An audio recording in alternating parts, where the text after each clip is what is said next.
footprint charts on the A-test platform. It essentially gives you the exact number of market participants hitting the bid and ask, but you can interpret this from the delta. The delta is essentially the red bars you see going this way.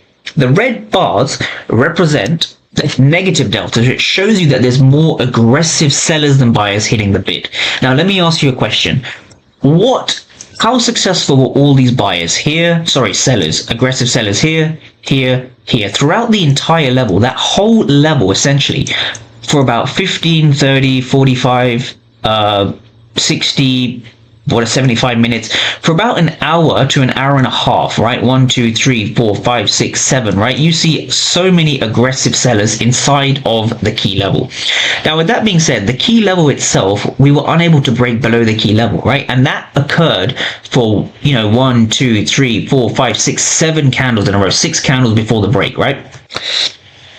What does that tell you, right? So this essentially a fair value gap, a bullish fair value gap, or any fair value gap, if you want to be buying from a fair value gap, it needs to be supported by passive buyers. So what that means is if aggressive sellers could not break below the zone, that means, for basic knowledge, there were passive buyers that were present, and those buyers were able to move the price higher. So you want to shift. It's a mentality shift. You want to go from thinking about fair value gaps and support and resistance, or supply and demand.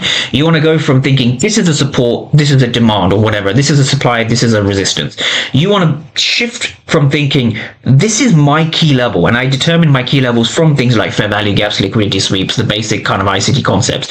You want to come into a key level and you want to see whether it's going to be a demand zone or it's going to be a supply zone. So in this case, it became a demand zone because the sellers had no follow through. The sellers were absorbed, right? All this red delta was absorbed by the aggressive buyers, and that is the only reason, the passive buyers, and that is the only reason the market moved higher, because the market was being supported by the passive buyers, right? So that is why the market shoots up, and that's why the market rallied up.